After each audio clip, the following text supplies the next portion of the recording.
highlighting here. Oh well.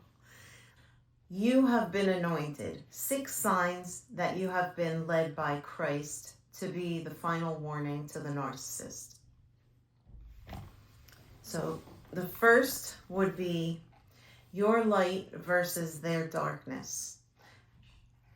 And again, I have to read out of my notebook because I couldn't memorize all of this.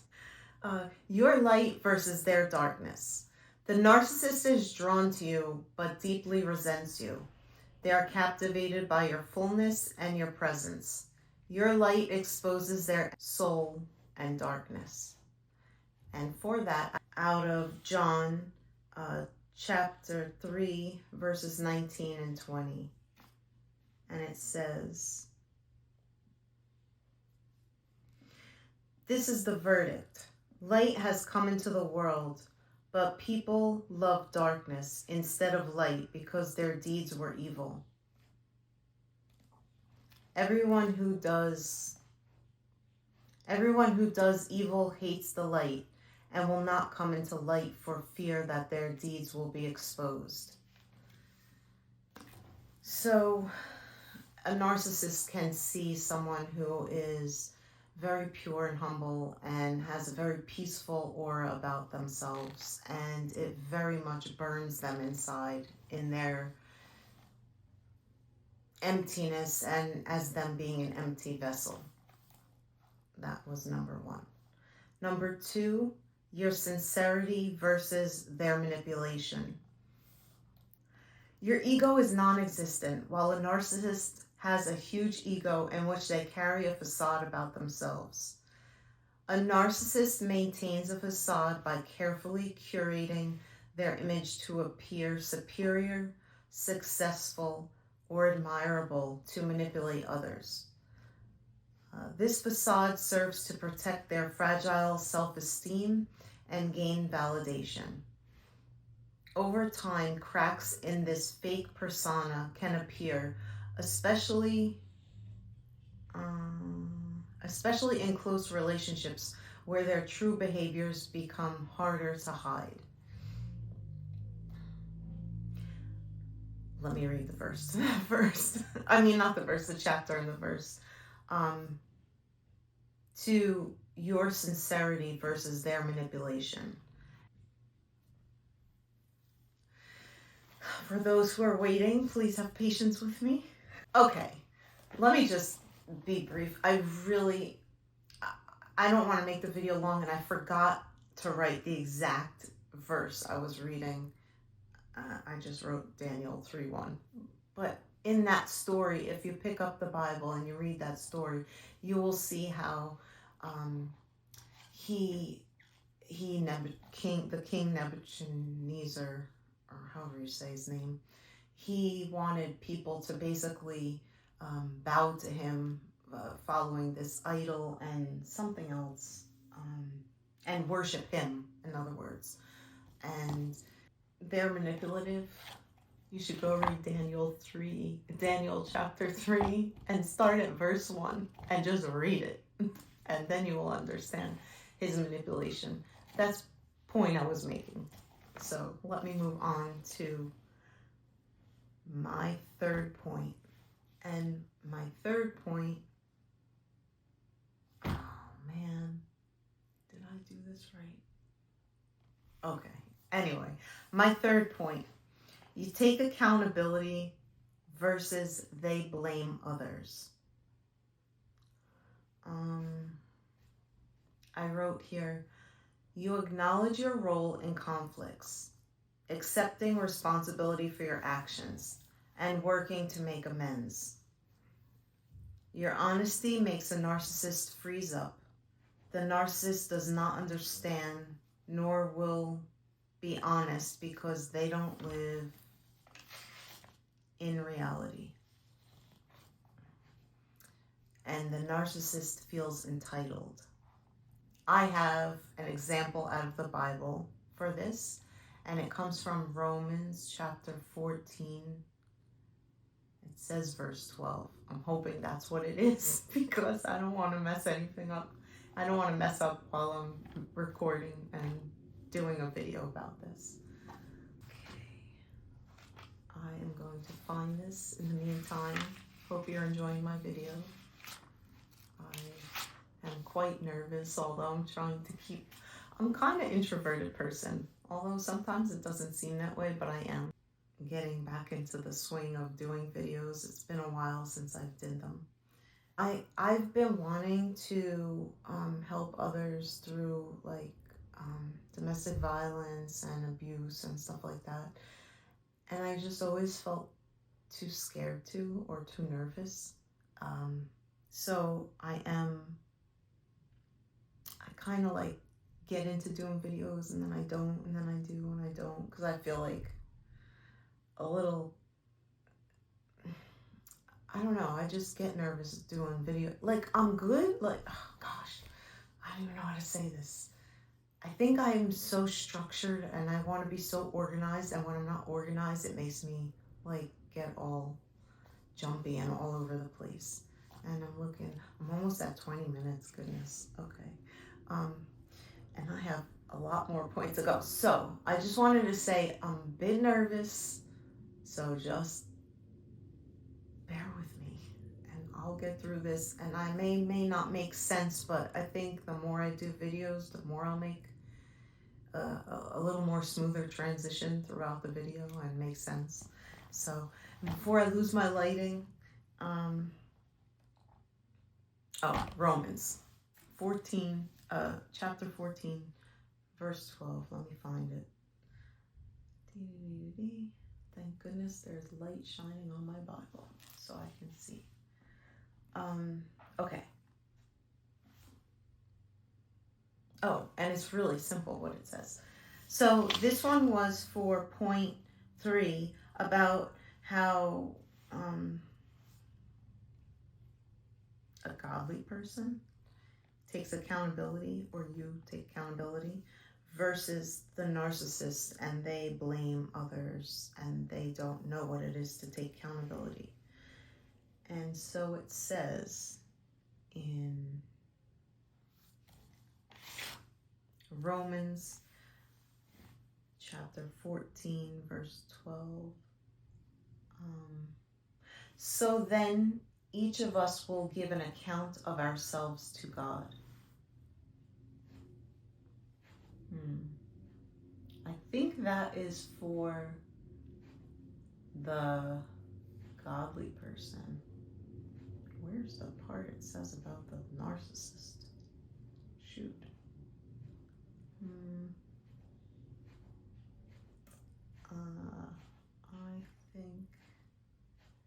I don't know. It's somewhere in that chapter-ish area. But so it just says, so then each of us will give an account of ourselves to God. Therefore, let us stop passing judgment on one another. Instead, make up your mind not to put any stumbling block or obstacle in the way of a brother or sister. So that's sort of more the godly view. Oh, losing my lighting. I'm getting nervous. Yikes. This is terrible. Okay, I have to get moving faster. So, oh gosh. So that was that example. So basically, that's that. And again, to tie it back to the title of the video, it's 6 signs that you have been led by Christ to be the final warning to a narcissist. So when the narcissist sees these 6 signs, they'll be sure to either steer clear of you, or I don't believe that they could ever change their ways, but maybe they might come around to becoming a full soul and a full vessel, and, you know, becoming whole and pure and good. You know, you pray for that, and all that. But honestly, the only thing that you have to look out for is yourself. So unfortunately, I mean, be kind and be good to others, but look out for yourself, of course, before anyone who's a narcissist, at least.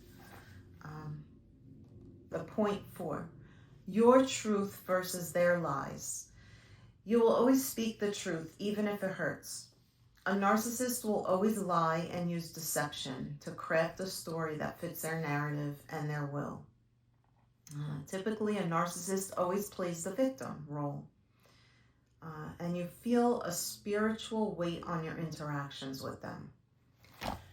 Definitely, if you come across a narcissist that plays the victim card or any sort of way makes you feel, not makes you feel, places the blame on you and makes you to be the guilty person, that's definitely a red flag.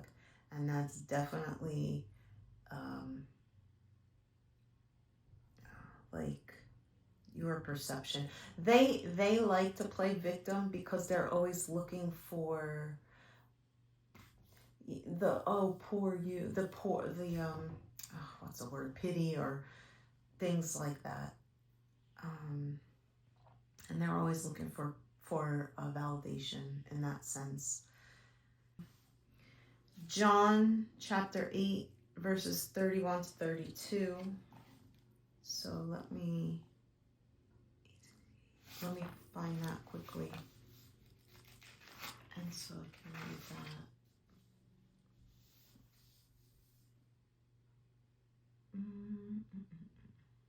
31, 32.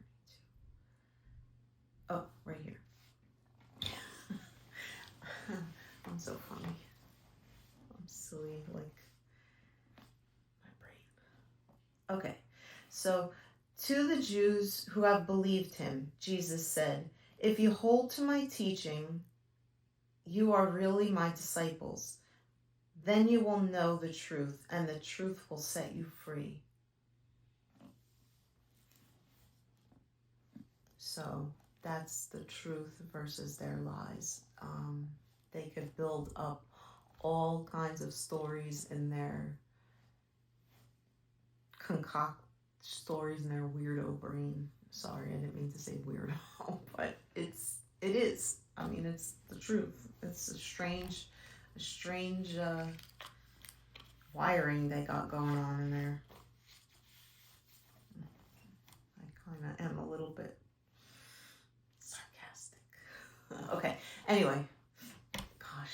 For those biblical people out there, don't take what I say to heart. Like I have this like kind of humorous side to me a little bit. I'm not like, I am very serious, but I also have like this like humor side that I think just because of all that's happened to me, I kind of just, life's too short. I want to enjoy it and live life and not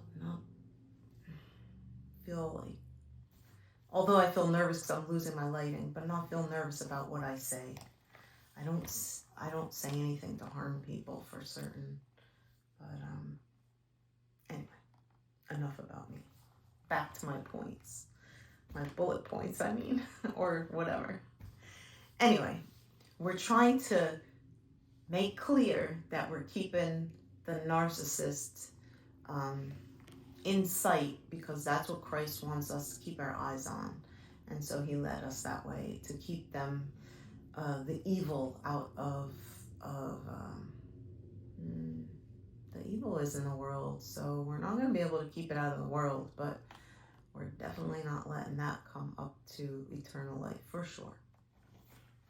Okay, so then I have an example for your truth versus their lies. I have an example out of Matthew chapter 10, verse 16. "I am sending you out like sheep among wolves. Therefore be as shrewd as snakes and as innocent as doves." So in other words, exactly that. I don't know how else to put it, but just be really keen on, let me say it like this, on your reality, and not be keen on your reality, be keen on what it is that, the narcissist does in lying, because explain it? Because once they start lying, they can't ever say the truth, because their lie has to cover up another lie that they create. In other words, like their lies. So for instance, when I was with a narcissist, although I didn't diagnose it, but I know what I know at that point. And I'm not saying that in a mean sense. I'm saying it like I've been through a whole lot of stuff. So I certainly know that there's traits there. My point was that he created so many lies that if you keep in your mind how somebody lies and you remember the things that they say, so that's something that I did unknowingly to him, and I remembered everything. And because I remembered everything, later down the line, what he would say never made sense, because I'm like, wait a minute, that's not what you told me, or not what whatever was said. Anyway, just be aware of those signs. So that was another example. Then the last example I have is out of Ezekiel chapter 3, verses 18 to 19. Excuse me. When I say to a wicked person, you will surely die, and you do not warn them or speak out to dissuade them from their evil ways in order to save their life, that wicked person will die for their sin, and I will hold you accountable for their blood. But if you do warn the wicked person and they do not turn from their wickedness or from their evil ways, they will die for their sin, but you will have saved yourself. I did save myself through many avenues, clearly. The Bible being one of them, my faith being, very much a big part of it.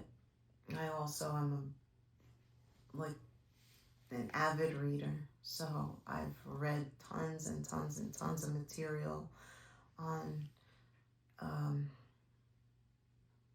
abuse, narcissism, that kind of stuff, which to be honest with you, I never heard of the word before until 6 years ago or whatever it was. I never knew. Sometimes so I was raised a Roman Catholic, I'm Italian, I'm from the Bronx, so I'm very calm right now, but so my upbringing was very much about,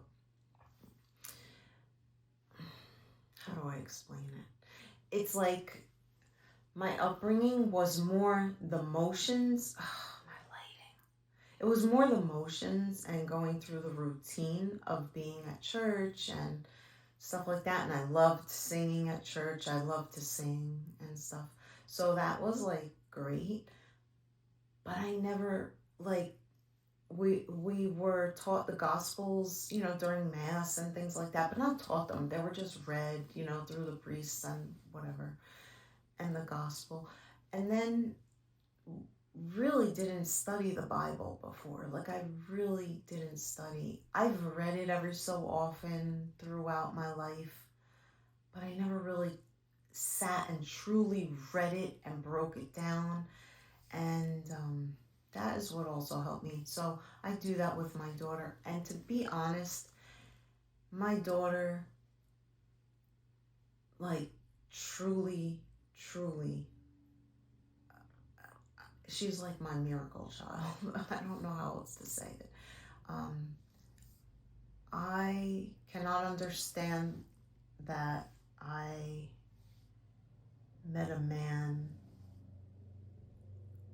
We got married. I had a child. And 13 years later, walked away from it all. Like, who is that person? Like, who was that? And it kind of, it made me feel ewy, like gross inside, to know that that man is my daughter's, I don't even, whatever, whatever. I'm sure that whoever's listening to this video can understand my feelings. However, my daughter, I believe, was God's way of opening my eyes and making me finally realize like what it was that he wanted me to see all along, and I never saw it. I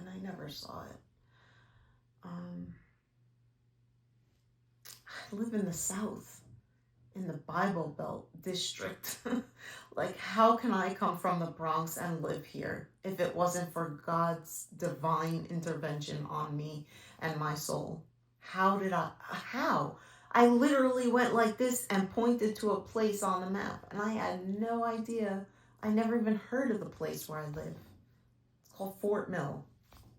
I have no idea. I'm from the Bronx. I had no clue anything about Fort Mill. Okay, how did I get here? And then the people that I met along the way, and the people who have helped me through certain things, like, it's just incredible. It's such an incredible testimony. And it's deeper than what I'm saying here, like this. It's just so insanely incredible. Let me move on before I go on a rant or a tangent. Point 5 is your calm nature versus their aggressive nature. A narcissist reacts aggressively to your presence. They can't stand the kind, non-reactive soul you have, a soul full of confidence that Christ has blessed you with. A narcissist's aggression is confirmation of your calling. You fight with prayer and discernment while they aggressively react in blame and confusion. I lost my train of thought. Oh my goodness. I was so worried about the lighting. I forgot what I was going to say. Oh gosh. Your calm nature versus their aggressive nature. They are totally aggressive because they push to have it their way. They want to control the storyline, if that makes sense. So in order for them to control the storyline, regardless of what the story is, they want to have the narrative. They want to be in full hold of the narrative.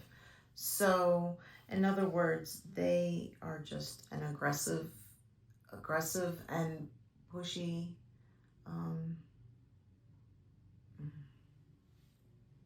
person or people or whatever, personality that goes to anything.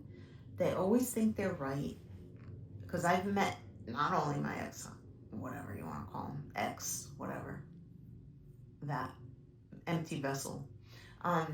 Besides that, and I've forgiven, but I've forgiven to Jesus. I've forgiven not to him personally, but I've forgiven in my own heart, and it has made me it's just like a huge weight had been lifted off my shoulders. And so I have an example for this, and it comes from 2 Corinthians chapter 4, verses 4 to 5.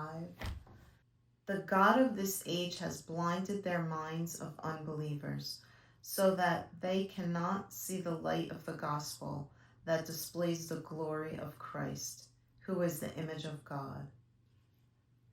For what we preach is not ourselves, but Jesus Christ as Lord, and ourselves as your servants for Jesus' sake.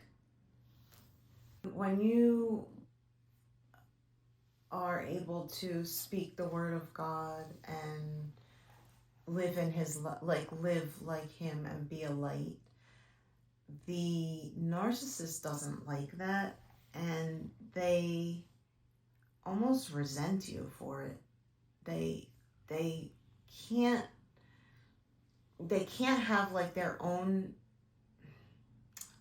I don't want to say this sounding wrong, but they can't have their own like fulfillment or I don't want to say energy, but they can't fulfill their soul. And when you are very humble and you live in like peace and harmony and that kind of thing, that agitates them. And they will try to provoke you. They'll try to put you down, tell you that you're not enough kind of thing. And if you just stick with your truth and your knowing of your... Hey! I'm sorry, those are my dogs going crazy. That will definitely, like, in other words, if you're not sure if somebody is this type of person or a narcissist or anything of that nature, you just stick with your truth and more or less whatever that they say, you just kind of, you don't have to agree with it. You just hear it out. Just be a listener, let them say what they have to say and you listen and make your own judgment, and clearly God will lead you the right way. You do for God and you keep yourself like in that kind of humble nature, and they absolutely despise that. Number 6, your divine purity versus their immorality. So I have here, your respect for your body disturbs a narcissist, especially when they want to take from your full pure soul and make it their own while trying to cross boundaries and always making broken promises. A narcissist thinks they have ownership over your body, and in their empty eyes, they believe they own you. And I took an example from 1 Corinthians chapter 5, 10 through 11.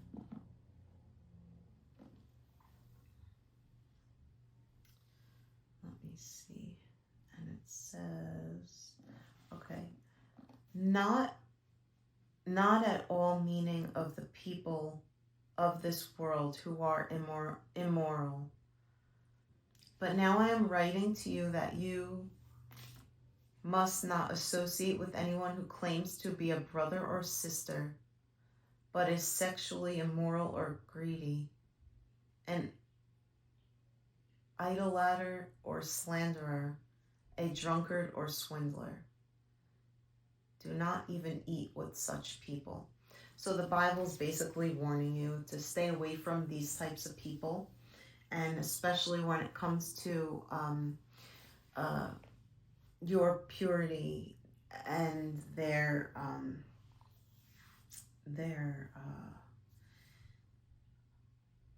immorality, I guess, if you want to say. They're not pure. They don't care.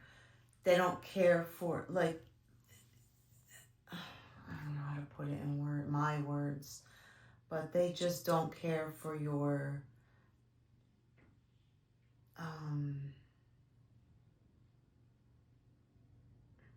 they just don't care. I don't know even how to put it. They don't care for like your well-being, I guess is what I'm trying to say. They don't really consider it. It's not even a thought in their mind. It's just what it is that they want, end of story. And that's that. Yeah. Anyway. And the other example I have is 1 Corinthians 6, chapter 6, verses 12 through 13. And it says, this is about sexual immorality. I have the right to do anything you say, but not everything is beneficial. I have the right to do anything, but I will not be mastered by anything. You say, for the stomach and the stomach for food, and God will destroy them both.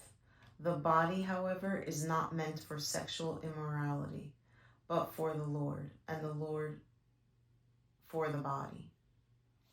I'm trying to get into the biblical aspect of some of the things, or the things I found with abuse and narcissistic abuse and that kind of stuff. So if there's any other things that might be of help, let me know below. Comment you made it to the end to know that, so that I know you made it to the end. And if there's anything that I can maybe help with, anything about narcissists, I can definitely be able to kind of guide in that area. And I'm going to take some of my knowledge from the Bible and some of my knowledge from actual scientific knowledge. So I will be combining my videos in the future with different aspects from both. I'm just kind of trying to put things out there to help guide and bring people's mindsets to a much clearer and more clear is really it, like a clear mindset, so they get out of that guilty feeling or shame feeling or any of that kind of past hurt, letting that hurt them. And so there's much more to it. There's a lot of spiritual work. There's a lot of work that you have to do. You have to put in the work. That's the whole point of doing this. It's a lot of it is putting in the work. And to be honest, I've been 6 years just putting into the work, putting the work into myself so that I'm able to heal others. And it's been a long, long journey, but I definitely did not let anything cross my path that shouldn't have. And I focused on my daughter, because at the time she was 11, around there. And now she's going to be 17. So I definitely feel grateful that I had the time to help guide her in that sense. And in the same sense, she actually guided me. To be honest, this girl is something else. She actually guided me, I should say. I give her the credit. She's the one who picks up the Bible every single night. She's like, Mommy, we're gonna read this chapter or whatever, this book, and everything we do, she wants to read. And honestly, she's just like my heart. She makes me sit and watch, because I don't know the Bible very well. I mean, I don't know if anybody does know it 100%, studied it 100%. So she watches a little bit of it's called Saddleback Kids. And it's for little kids, maybe 3, 4, 5 years old, or maybe whatever. And they're little video clips of 2 to 3 minute or 4 minute video clips, cartoony. And they do the stories from the Bible. And it truly it's just so straightforward and simple. I know some of the actual verses are in the video. So when it's the actual the actual verse from the Bible, the little cartoon character's mouth actually talks it. But otherwise, if it's not a verse from the Bible, the cartoon character either makes a sound or cheers or whatever, kind of. So they're I don't remember. But anyway, it's so simplified that I actually sit down and watch tons of these videos with her, because I actually enjoy it. And it's so much fun with her to Yeah, because she's still a baby at heart, kind of thing. She went through a lot too. And so because of that, she's sort of, most 17-year-olds are, or 16, 17-year-olds are wanting to hang out with friends or be out driving or whatever. Not my daughter. My daughter, no. She wants to read the Bible. So she always says to me, she's like, Mommy, I don't feel like I fit in with the kids at school. I'm like, it's okay. Don't worry about it. You don't need to. I'm not a popular girl. I'm like, who cares? Don't worry about it. I was like, you're good. Because knowing what I know now out there, I'm just like, oh goodness, I don't want this poor child going through what I went through. So I am more than happy for her to be in my presence. And so that's, that's just that with my life and her. And yeah, so hopefully this video helped you. And again, I'm gonna put more videos together, and I know I'm coming up on an hour on this video, but I think it was worth it. It was worth putting it out there. It showed a little of my weirdo personality, although I could care less what people think. But yeah, so hope you all enjoyed it, and I am definitely going to be making more videos that will help with guiding people to freedom and light and beautiful and God. Amen. Praise Jesus. Love you all. God bless. Good night.